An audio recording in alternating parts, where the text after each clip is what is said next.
Due में तो आ गए, बट एक अच्छी सीजीपीए स्कोर करना is very very difficult. Absolutely not. Watch this video till the end to know how I scored 9 plus CGPA. And without any further ado, let's move into the video.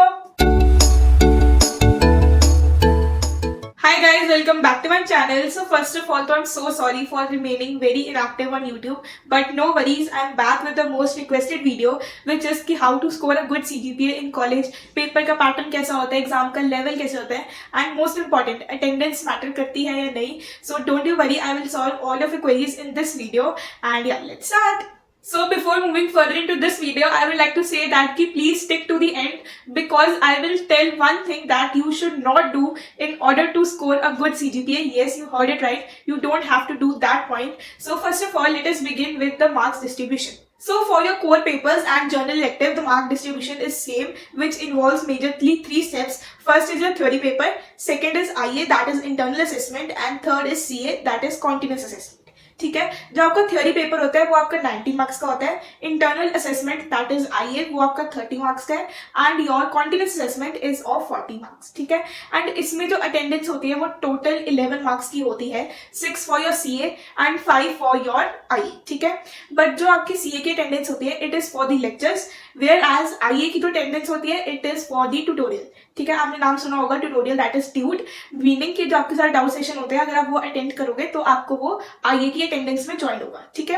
And now moving on to your sick vac and AC exams. ठीक है. सो अगर आपने practical choose करे हैं सिक वैक तो आपके 100 marks का होता है, that is 70 for your practical and 30 is dependent on the teacher की आपको कैसे डिवाइड करती है, assignments, projects, group activity, attendance, all that. ठीक है. बट अगर आपने ये थ्योरी पेपर जैसे एग्जाम वाला चूज करा है सब्जेक्ट तो आपका पेपर होगा that is of 30 marks. AEC का तो पेपर आपका 30 मार्क्स का ही होगा, बट सिक वैक का भी 30 मार्क्स का होगा. And the rest 70 marks goes for your practical, और जो टीचर पे डिपेंडेंट होता है वो कैसे मार्क्स. ठीक है. So this is all about the marking scheme. And now let's move on to the main course that is your theory paper that is of 90 marks. कि उसमें हम ऐसा क्या लिखे कि हमारी एक अच्छी सीजीपीए आ जाए. ठीक है. And now moving on to first one that is your attendance. See I am not gonna lie to you, attendance के मार्क्स मैटर्स अ लॉट. अगर आपको हर बच्चा कहेगा कि कोई बात नहीं अटेंडेंस छोड़ दे तो आपको उसकी नहीं सुननी है. आई नो कि कभी कभी कॉलेज अटेंड नहीं हो पाता ड्यू टू अनअवॉइडेबल रीजंस, तो आप नहीं जा पाते हो. But this is not acceptable कि आप सारी क्लासेस ही मत लगाओ.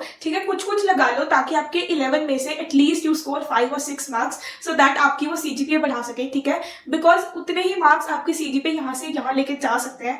एंड आप अगर दूसरों को सुनोगे ना कि मैंने तो एक भी क्लास नहीं लगाई, मैंने तो एक भी क्लास नहीं लगाई, तो they are good in studying. ठीक है. तो अगर वो कहीं भी आपको वो कॉम्पनसेट करने हैं मार्क्स कि अगर आप पढ़ अच्छी तरह से रहे हो, सेल्फ स्टडी कर रहे हो, don't waste all of your time in time pass की कुछ कर रहे हैं, गेम्स खेल रहे हैं या दोस्तों के साथ घूमने जा रहे हैं. It is important, I can agree, but पढ़ना भी तो है ना. पेरेंट्स ने इतनी दूर आपको पढ़ने के लिए भेजा है, so you have to do that. ठीक है. सो अटेंडेंस की मार्क्स ही मैटर करते हैं. चाहे आप 11 में से फुल 11 मत लेके आओ, एटलीस्ट 6-7 मार्क्स तो ले आओ, सो दैट आपकी सीजीपीए इंक्रीज हो जाए. ठीक है. So second point is that कि do not miss any internals और continuous assessment or any assignment that has been given to you, because it is free के marks. अगर आपको असाइनमेंट मिलती है तो चाहे बच्चों से ही फटाफट देख के लिख लो, बट उसको प्लीज टाइम पे सबमिट कर देना, सो दैट आपका बाद में मार्क्स डिडक्ट ना हो कि आपने लेट सबमिशन करा है. ठीक है. वो फ्री के मार्क्स होते हैं, तो प्लीज उसको मिस मत करो. And now moving on to four your IA and CA. ठीक है. उसके लिए वो टीचर पे डिपेंड होता है कि आपके वो क्लास प्रेजेंटेशन लेती है,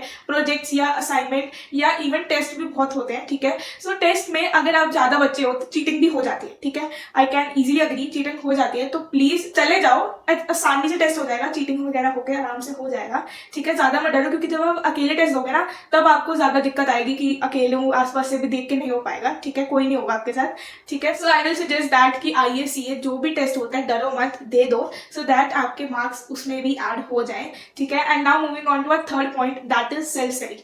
बेटा self study is very very important. चाहे आप लाइब्रेरी में बैठ के करो, चाहे अपने घर में बैठ के करो. ठीक है. कभी कभी होता है टीचर्स का नहीं समझ आता जो भी वो पढ़ा रहे हैं. ठीक है. So for that YouTube is the best source. अपने आप बुक्स खोलो एंड देखो कि कैसे सब हो रहा है. So make your notes. जैसे कभी कभी आप क्लास में जाते हो तो टीचर के नोट्स आपके पास नहीं होते हैं एंड इतने भी अच्छे नहीं होते टीचर्स के नोट, जब तक आप खुद बैठ के नहीं पढ़ोगे, सम सॉल्व नहीं करोगे, आपको नहीं समझ आएगा कि कैसे सब करना है, ठीक है। So you have to do self study because it matters a lot for a good CGPA। And अगर चल जाओगे ना कि हाँ मेरे को ये आता है ये आता है ये आता है, दैट विल नॉट वर्क। जैसे आप पेपर देखोगे ना सब भूल जाओगे, ठीक है। सो प्रॉपरली आप अपने आप से खुद से प्रैक्टिस करो हर चीज की, चैप्टर है चैप्टर पढ़ो सो दैट आपका इन डेप्थ नॉलेज हो एंड कोई भी अगर क्वेश्चन आ जाए आप इजीली सॉल्व कर सको, ठीक है। And now moving on to the main key for a good CGPA, that is previous year question paper. Please previous year question paper solve करे बिना मत जाना बिकॉज दिस इज ड्यू में बहुत रिपीटिशन होती है क्वेश्चंस की। सो आप अगर 2 साल पहले से भी पढ़ना शुरू करोगे ना कि देखोगे कि उसके पेपर कैसे है, एनालाइज करोगे, उसमें भी आपको सेम दिख जाएगा कोई ना कोई क्वेश्चन। तो please PYQ please please please I suggest that कि वो करके जाना। And you can take a 10 year previous year question paper book from Patel just, it is of 150 around, तो वो मिल जाएगी आपको इजीली। एंड अगर आपको फ्री वाली साइट पर जाना है तो then you can go to your library and look for 10 year previous year question paper booklet. So आप उसकी फोटो ले लो या उसके प्रिंट आउट करा लो, that is up to you. तो वो आप अकॉर्डिंगली कर लो सो दैट आप प्रॉपरली उसको एनालाइज करके जा सको कि कौन सा चैप्टर ज्यादा इंपॉर्टेंट है, किसमें से क्वेश्चन ज्यादा आ रहे हैं, किसमें से नहीं आ रहे हैं, and then you can prepare accordingly, ठीक है। So the next point is that do not leave any question empty कि मेरे को नहीं आता तो उसको छोड़ के आ जाएंगे, ठीक है। Please don't do that. कभी कभी लीनियंट चेकिंग हो जाती है एंड अगर आपको कोई क्वेश्चन नहीं आता है, कभी उसका नाम सुना हो या उसके बारे में जर्नल नॉलेज हो या बुक में ही कभी वो वर्ड पढ़ा हो, तो उसके बारे में कुछ भी लिखाओ।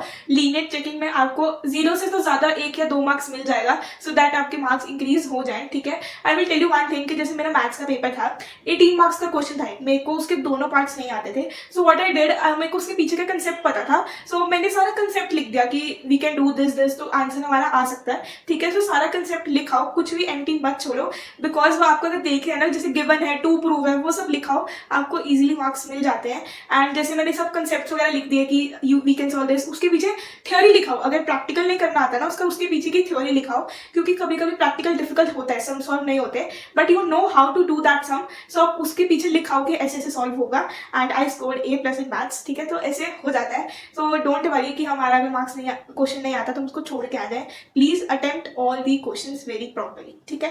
And moving on to the next point that is कि please choose SEC VAC ACG, जो आपके सारे NAP वाले सब्जेक्ट्स होते हैं उसको इजी चूज करना है। मैंने अपनी वीडियो में भी बताया था कि अगर आपके कोर सब्जेक्ट्स डिफिकल्ट है, उसकी ज़्यादा टेंशन है आपको, तो प्लीज़ ये सब्जेक्ट्स इजी चूज करना सो दैट कि आपकी टेंशन थोड़ी सी कम हो जाए, बर्डन कम हो जाए। बिकॉज जो आपके प्रैक्टिकल सब्जेक्ट्स के पेपर होते हैं ना, वो कोर से बहुत पहले हो जाते हैं, 10-12 डेज पहले ही हो जाते हैं, सो दैट आपको बाद में उनकी टेंशन ना। जैसे आपने प्रैक्टिकल एग्जाम दिया, your sick back is finished for that semester, ठीक है। सो बहुत खुशी होती है कि चलो 2 पेपर तो खत्म हो गए। बिकॉज अगर थ्योरी पेपर्स का जो अगर पेपर वाले सिलेक्ट करें तो आपको पेपर उसका देना पड़ेगा, बट अगर प्रैक्टिकल वाले हैं तो वो आपके पहले ही खत्म हो जाएंगे, ठीक है। And now let's move on to the next point which is for the science students specially कि लैब्स प्लीज अटेंड करा करो। आई नो कि आपकी लैब्स 3 to 4 आवर्स की होती है एक लैब, एंड उसके लिए attendance is very necessary. Yes, I am saying that please वो अटेंड करो बिकॉज आपकी उसी में अटेंडेंस बहुत चली जाती है। बिकॉज अगर आप एक भी लैब नहीं लगाओगे ना, आपकी 2 या 3 attendance, I don't know the concept, but आपकी बहुत अटेंडेंस जाती है,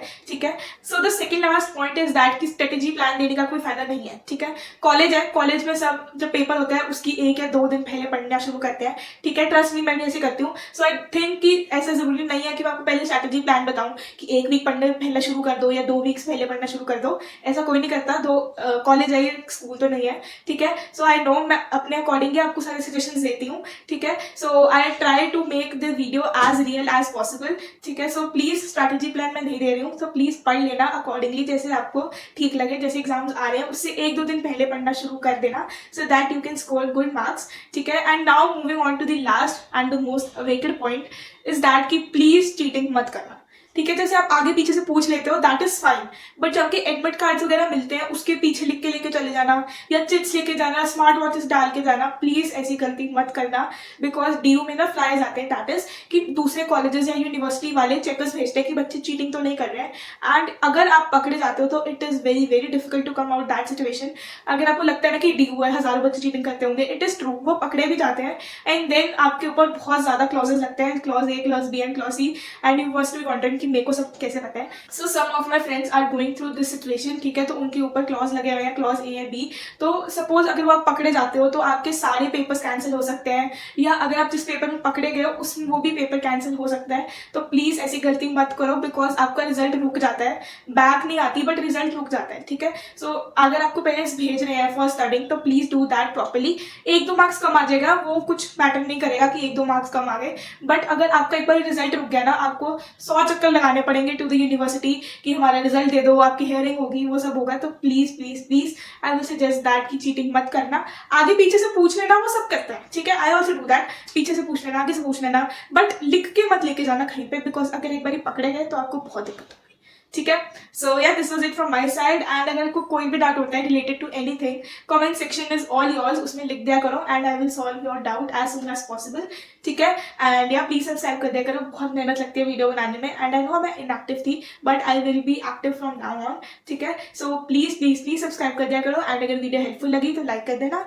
and I meet in the next video. Bye.